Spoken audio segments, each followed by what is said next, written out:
Thank you. Hey, welcome everyone. I am John O'Brien from the Keystone Contractors Association, and we are thrilled to have a mental health awareness task force. And this group came up with a great idea to create a monthly wellness chat. And we were a little late to the party getting out of the gate in 2025. So our first wellness chat is in March of 2025. And we were looking for topics. What do people want? And my good friend Dennis said, it'd be good to have something on postvention. And I threw that out to our task force, and they said, yes, that's an awesome topic. People would really like to enjoy that and hear about that. So we have a small little crowd today, very intimate but powerful, and it's going to be recorded so people can see it at their own leisure, at their own time. And Dennis is a superstar. He not only gives great topics for us to talk about and discuss, but then I'm asking around who should we get to speak, and people were like, "Oh, you should get Dennis." And I'm like, "Oh, okay." So he's an awesome guy. I'm glad I met him last year. Had a few Zooms with him. Just great. Dennis Gillian of Half a Sorrow Foundation. Did I say that correctly? I think I did. Gillen, close enough. I've been called worse. Gillian. Okay, got it. Yeah, but today's session is titled "Why We Need Postvention in Suicide Prevention." And Dennis said that he is the perfect teammate to double team this topic in John Denny. So I will let Dennis Hey, introduce hey. his good friend. Take it away, Dennis. You want to introduce your Sure, buddy? I want to thank you all. And the Pennsylvania connection is deep here today because I used to live in Carlisle, Pennsylvania, and we learned during our pre-call that my counterpart, John Denny, went to school in Kutztown, Yeah. Pennsylvania, the state university there. So it's good to be back via Zoom.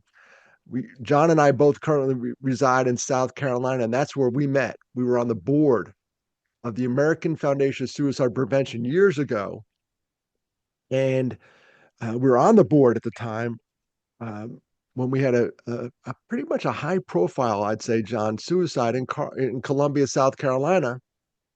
And I approached John. I said, "Man, nobody went over to that business." It was an editor of a local newspaper, like a pretty big one, like the alternative newspaper, and it was a big deal. Like this guy died by suicide, and I remember saying to John, like nobody's talking to those folks. And the policy at the time was they have to approach us, and that didn't sit well with me. They had approached the organization, then would go out. And so I approached them and I said, "Hey, how you all doing?" I called up the business and I said, "How you all doing after the loss of your leader?" And the girl was honest on the phone. She goes, "We're not doing good at all." So I said, "All right, I have a plan." So I grabbed John Denny, who's a chaplain with the South Carolina Army National Guard. He grabbed a counselor, and we went over to this business. And the postvention piece of my prevention suicide work was born that day, John. I think that was, and you could chime in because you were there with me. It was Yeah. unbelievable. uh, we sat in this room. They brought in lunch for this whole staff, and it was real quiet for a while, and then one kid spoke up. He said, I'll just say what he said. He said, "I'm pissed." And then we couldn't get out of there. Once we got him talking, uh, it was necessary. This whole staff was hurting and nobody knew what to do. John, what's your recollection of that day?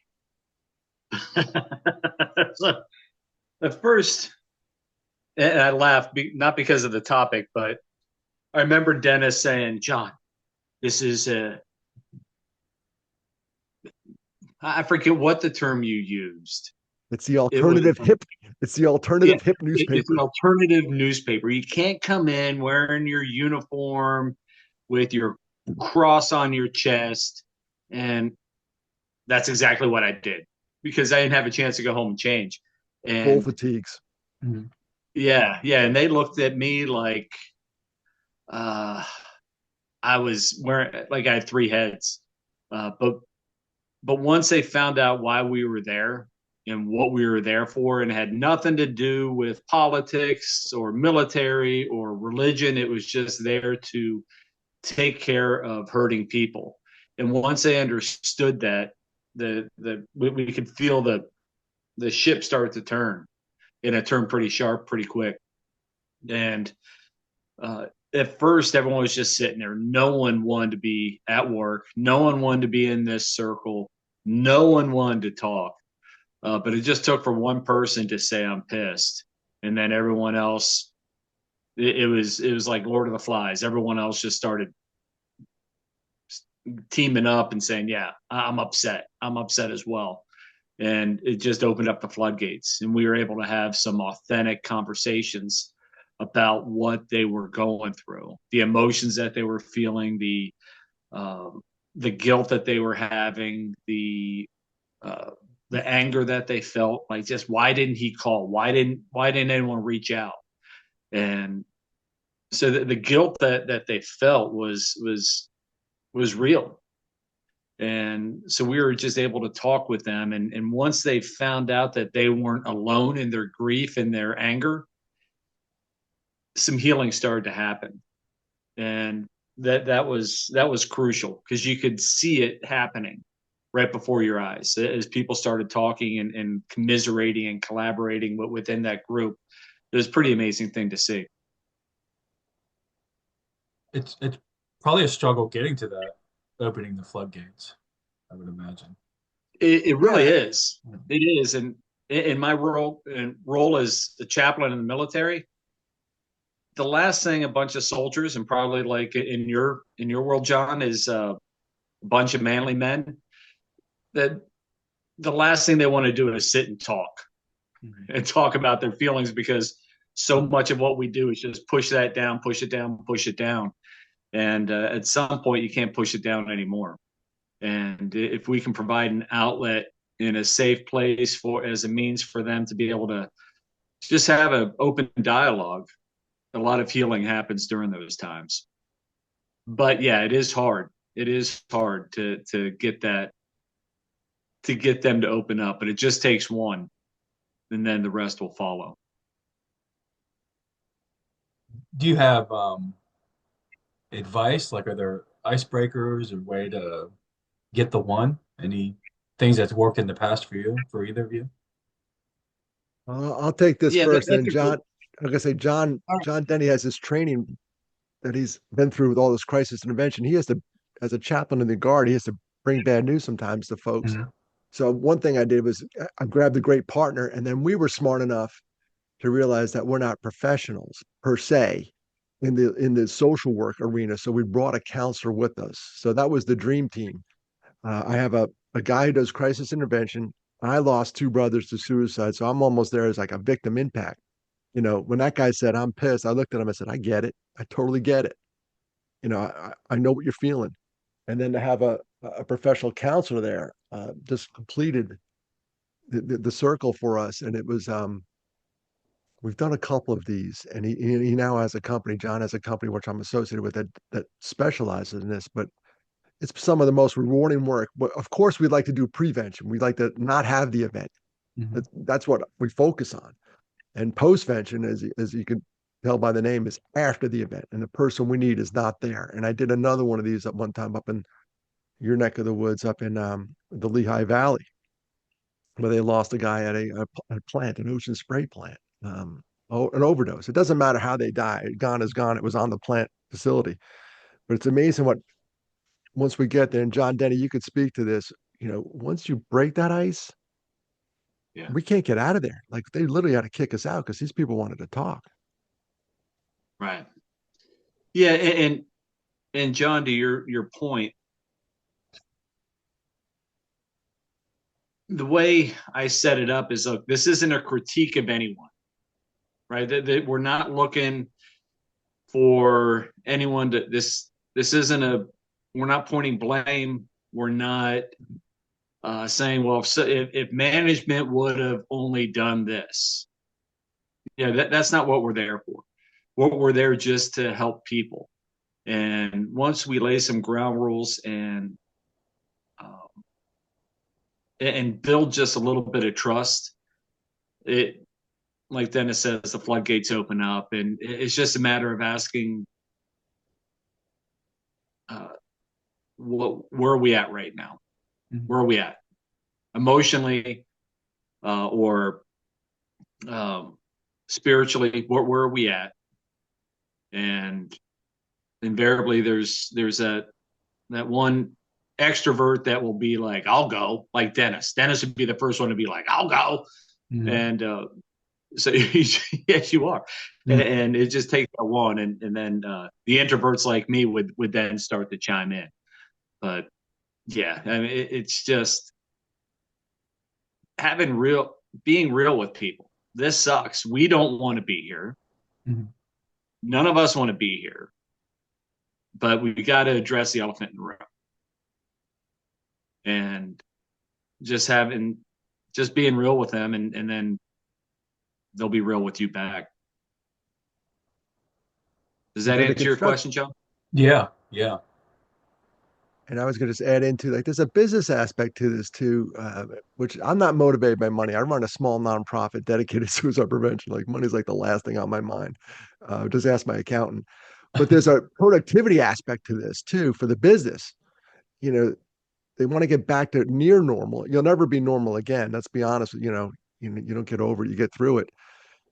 But some of these organizations that we've had to work with, they're trying to get back to like, let's do the thing we do. Um, and it's and as the best we can in this current situation. The other time we did a postvention, we went to this another hip place. It was a brewery. They lost a very popular bartender, and the owner called us up and said, "Can you guys come in?" And we assembled the dream team again. It was John, me, and a counselor. And we went over it. Now this is these guys come from the back of the brewery. They don't want to be there again. Mm-hmm. And I'm thinking construction too, that mentality we have. Yep. What are we doing? Come on, I'd rather be turning dirt, building something. This isn't cool. So these guys come from the back. They'd rather be brewing beer. It was at 2 o'clock. When a restaurant's real slow, they had a lunch hour, and then we get there at 2. And between 2 and 5, nothing happens, right? So they said that'd be a good time for you guys to come. So we went to this brewery. All these guys come out. They're not happy that they're there. And again, same thing happened. One guy spoke up. And I'm telling you, this postvention piece is so important for the organization to go forward. This thing started at 2 o'clock.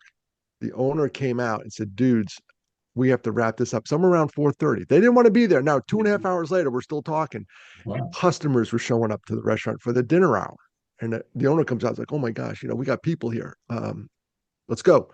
So it's so wild to watch that transformation just in that couple hours that we're there.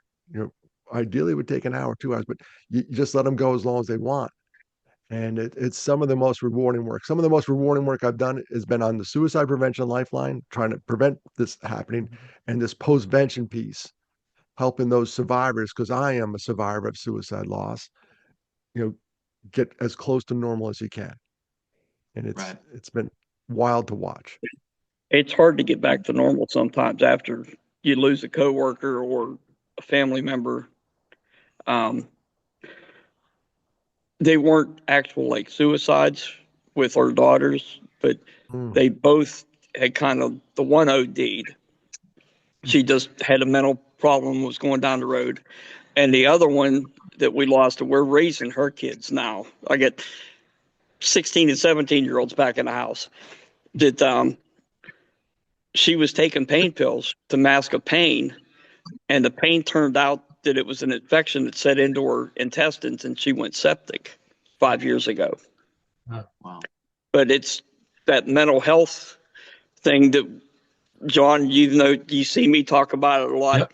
And actually tomorrow I finish up a mental health first aid. I've got a 5-hour session Nice. for a certification to help recognize signs and symptoms, and being able to talk to people, get them to talk, and then point them in the right direction. It's a big part of the industry. Yeah, definitely. Yeah, and you bring up a great point. You never know what anyone's going through at home. No. And we can talk about suicide but my daughter, well, both my kids went through their bout of addiction as well. Mm-hmm. And my daughter almost died because of it. So you just never know what's going on at home. And people will just show up to work and just keep plugging along. but you bring up a great point. It's everywhere, and Mhm. Mm-hmm. because life happens, right? Yes. And it's and so many people just go through life suffering in silence, whether it's through a suicide ideation, or a loved one died by suicide, and or in your case, through and through addiction, or Yeah. because she was masking physical thing.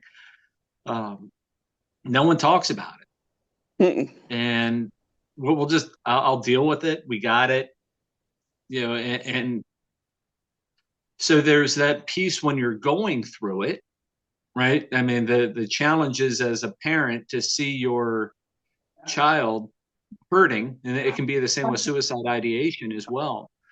And just that helpless feeling that goes with that. Like, I'm a good father, I'm involved with my family, I'm doing what I can to provide for them. And then there's that shame and that guilt that go with it. And then sadly in your case, it's the grief and the trauma that follow that. So how did you deal with the loss? Uh, Personally, I withdrew. I admit it from the family. Kept trying to keep the grandkids, going because they were. I was 5 years ago, so they were 10 and 11 at the time when it happened with their mother. Hmm. And so I kind of withdrew and then started focusing on work things just to kind of keep my mind off of it. But then I lost some other, coworkers to different suicides. I talked about the one on my Construction Talks Unfiltered. He called his wife because he thought she was cheating on him. She came home and he blew his brains out right in front of her as she walked up to the barn. Oh, geez. And he was a carpenter, and so was she. But yeah, I mean, everybody deals with things in different ways. I didn't reach out and talk to a professional. The other half did. And, but, even to this day, we still have different feelings at different times of the year. Sure. Oh, absolutely. And there's Yeah. a Yeah, the body keeps score, and Yeah. you may not be thinking about it, but the body knows exactly when those times are approaching. Yep. in the construction And industry. I just say about the deaths of desperation. We're talking suicide. We lose about 50,000 people a year to suicide. You add in substance use, 107,000. That's the number, Yeah. and we know Yeah. these are underreported. They're way higher. And then alcoholism. These are deaths of desperation. So I was with a counselor one time, and this person had overdosed, and there was some debate over whether it was an overdose, accidental overdose, or was it a suicide? A debate among friends, right? And then finally, the counselor said, "Hey, gone is gone. Doesn't matter. They're not walking in that door." And we all went, "Yeah, you're right.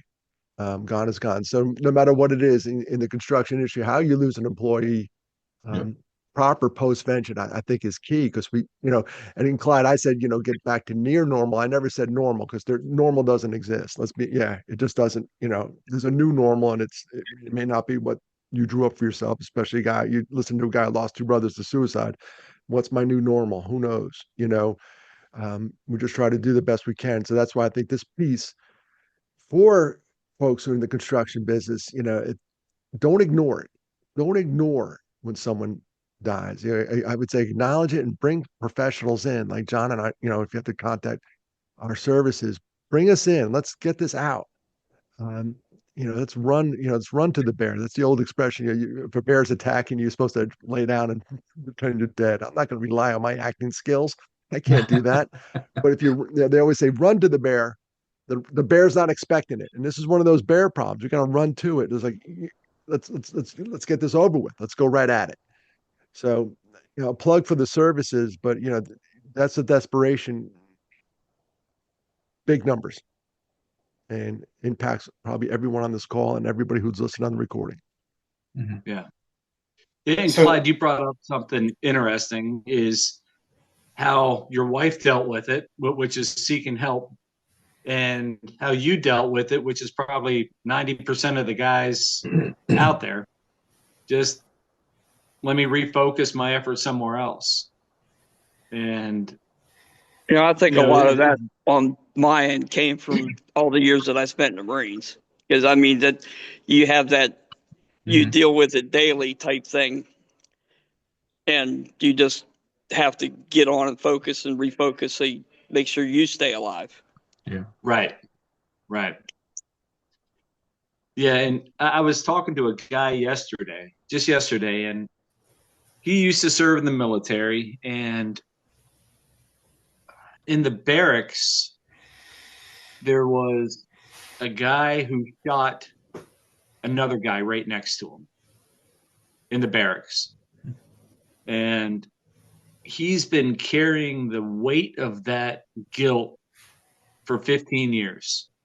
And to Dennis's point that postvention is prevention, he finds himself sometimes in these dark pits, and depression follows, sleeplessness follows, and he just can't get out of that because he had never appropriately addressed the trauma that he experienced. And so now 15 years later, he gets to the point sometimes where he himself is thinking about suicide, just because it wasn't properly dealt with. And when he was telling me this yesterday, I was the third person he's ever told this in 15 years. Wow. And we just don't like talking about this stuff. Yeah. But as soon as he started sharing that, you could see the weight of the world just lift off him, and he realized this is no longer my guilt or shame to carry. And that was a big revelation for him. Huge revelation. All because he'd had the courage to want to talk a little bit. I see the parallels here too, the military and the construction industry. I'm going to tie this all together. Suck it up, Buttercup. Let's go. Get back to work. We got stuff to do. We got stuff to do. Let's go. Yeah. We got time for feelings. But speaking of that though, do you get a sense when you get called in from a construction company?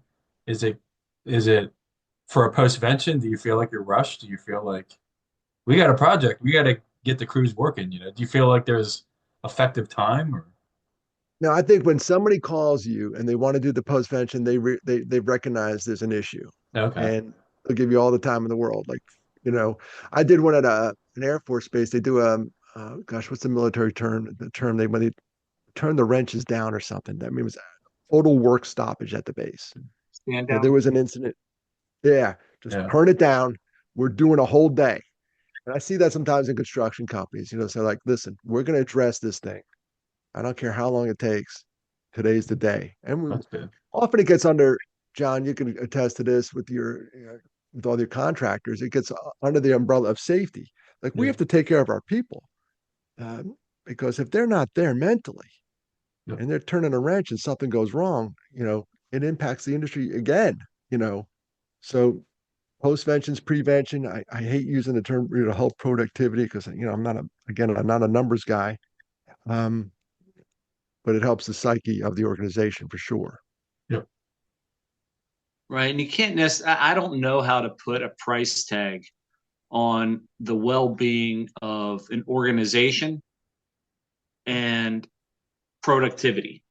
Yeah, I don't know what that formula is, but what I have seen, at least in the military, is that when we address an issue, prior to the issue, everyone's just kind of walking around with blank stare on their face, not really saying much, or not really doing much either.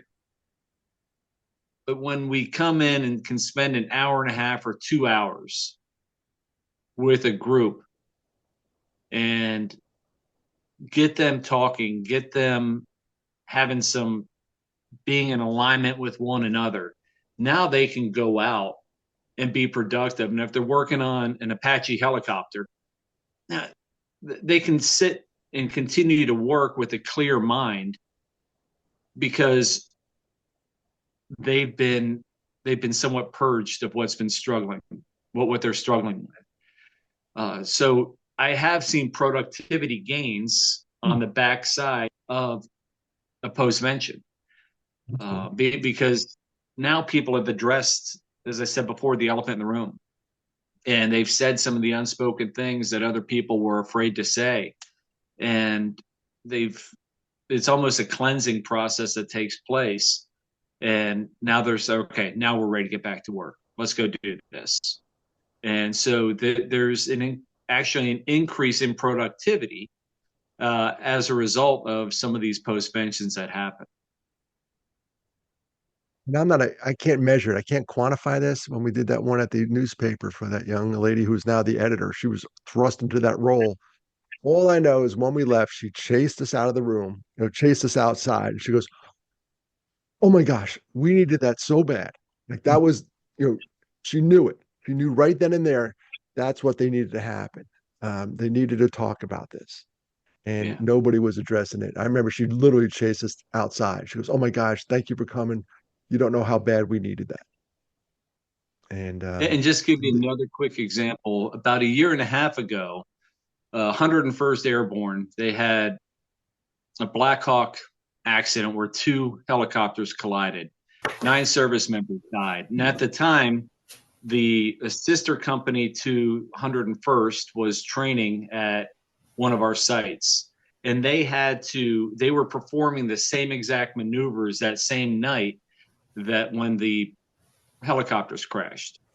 And they had to go and go back to I think it's Fort Knox or Fort Campbell the following day, said load everything up, everyone on their aircraft, and fly out.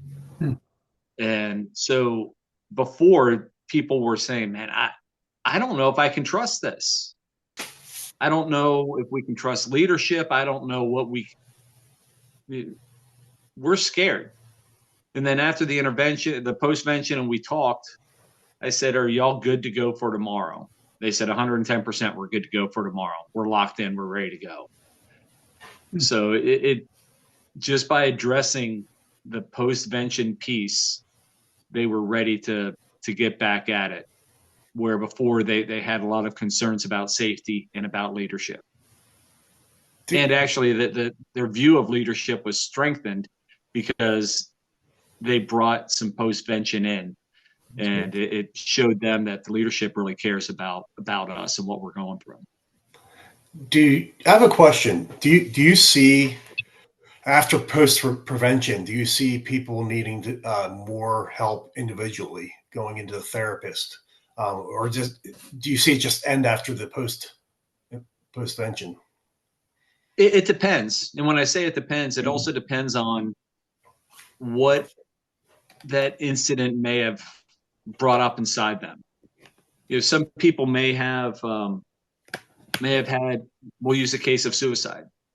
Maybe someone's brother had died by suicide when they were 12 and now they're 24, and a suicide happens and all that unresolved stuff starts to come up again, versus someone that has never experienced suicide or been close to it.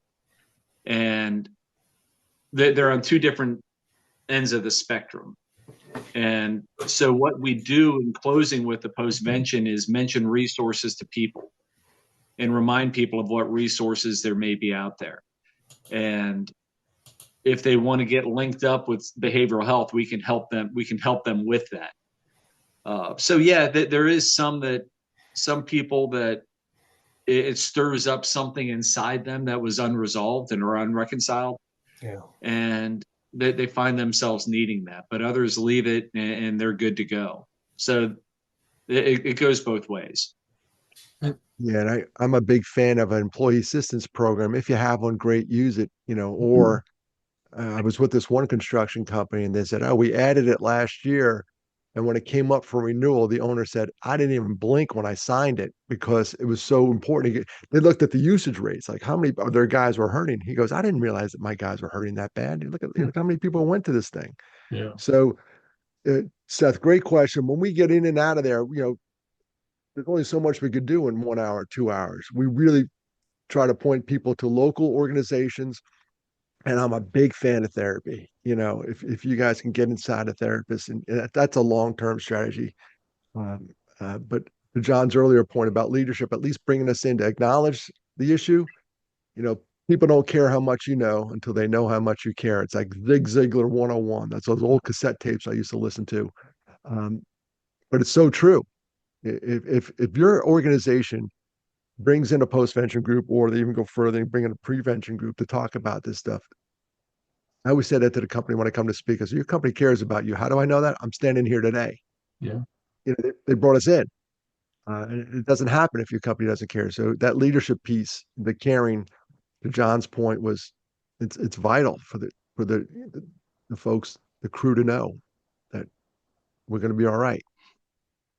We're going to get to near And normal, right, Clay? Not normal, but near normal. and on the Philo side, and also on the chaplain side, what I do is I continue to go and check on the organization or the brigade or battalion, company, whatever it is. Continue to go check in face to face. So, they may not have addressed it there, but then when they get home, they start thinking, maybe I need some additional help or support. And then when they see me around, they'll pull me aside and we'll talk. So it's not just a one and done. That's the beginning of the process, and then the follow-on care that I provide is the rest of the process. Since you mentioned Philos, I figured I'd put it on the screen while you said that. So Hey, look at that! yeah, Thank you. Look at you, talk and high we tech. listen,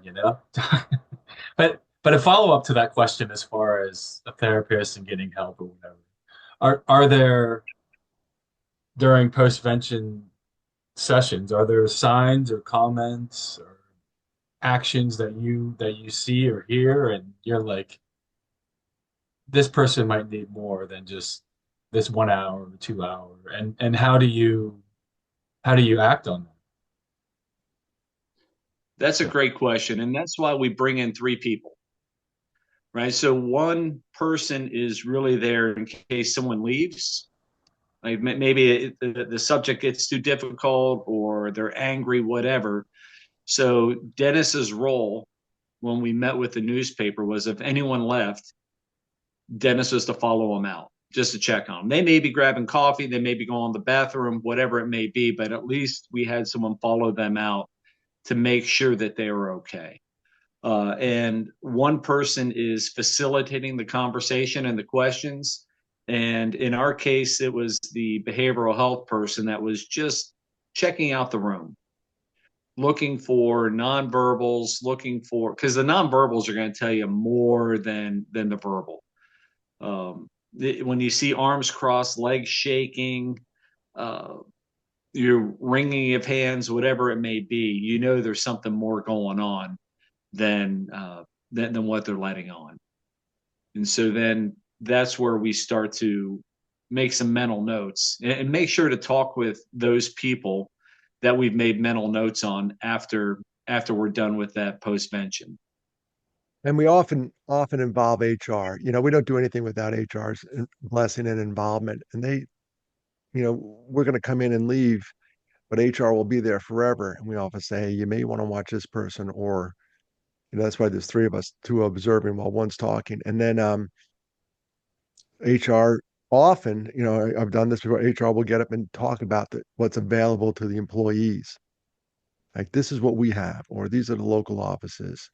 And I think it's very important that you loop HR in and say, listen, we're Mm-hmm. going to be there, but you're sitting at the table with us, and you may be one of the three or four that are guarding the room. And please tell the troops and tell the crew what's available for their mental health. Right. Yeah, it's a key part of it. Yeah. Huge part. There's some great info for sure. I hate to jump out of here, but I got to get the guys back to work. I'll see what I missed on the recording. I hope everybody has a great day. That was that chicken salad sandwich. Not bad. And Clyde, thanks for sharing. Yeah. Thanks for sharing your story. That was very brave of you. Appreciate that. Thank you. let us know how that mental health training goes. Send me a text or something, or call me. Yeah, All right. I'll probably put a post on LinkedIn about it after I get, because it's 5.5 hours tomorrow night. So that might be my random thought for Friday. Talk about how that went. Awesome. Everybody have a great day. Thanks, Clyde. See ya. Thank you. We appreciate you.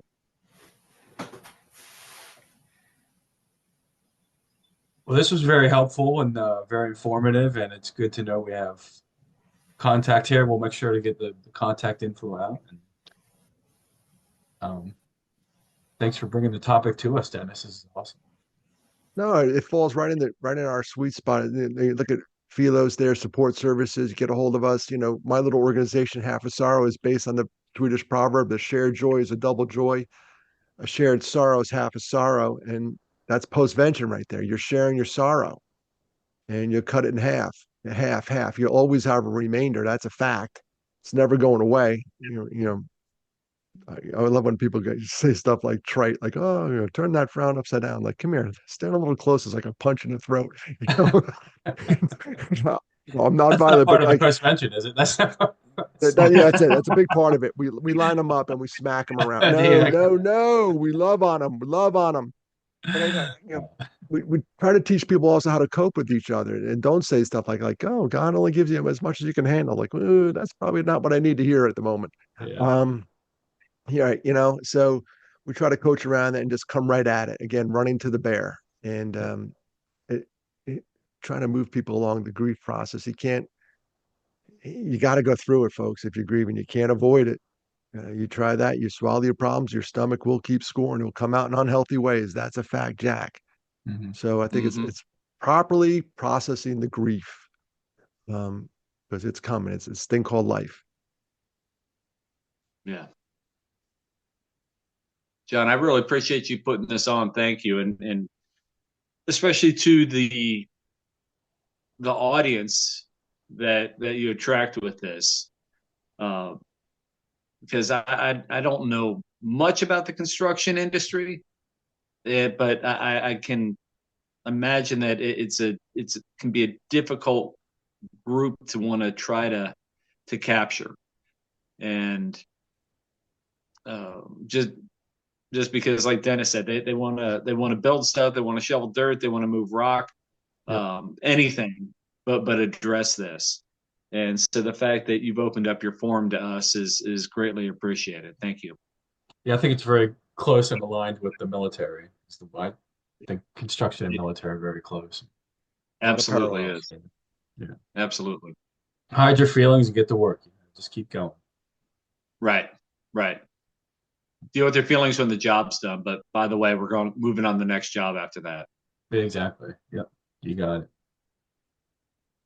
Well, thank you both for sharing your thoughts and your time today. And this was very helpful. We'll make sure to get the recording out and get your contact info out. And we've done enough Zooms with Dennis, so next time we got to do it in person. We got to get you guys up in Pennsylvania. Oh, I'd love to come back up to Pennsylvania. We'd love it. And then I think John's isn't your athletic jersey retired at Kutztown University? Is that the Hall of Fame up there, John? Yeah. Yeah. It's for the Waterboy Hall of Fame. Nice. You didn't know that existed, but yeah, it's alive and well at Kutztown. No, That's that's right. awesome. Yeah, well, thank you both so much. Enjoy the rest of your day. Thanks. I Thank you. appreciate All it. right. Thank Thank you you for so having much, us. John. Appreciate it. See you.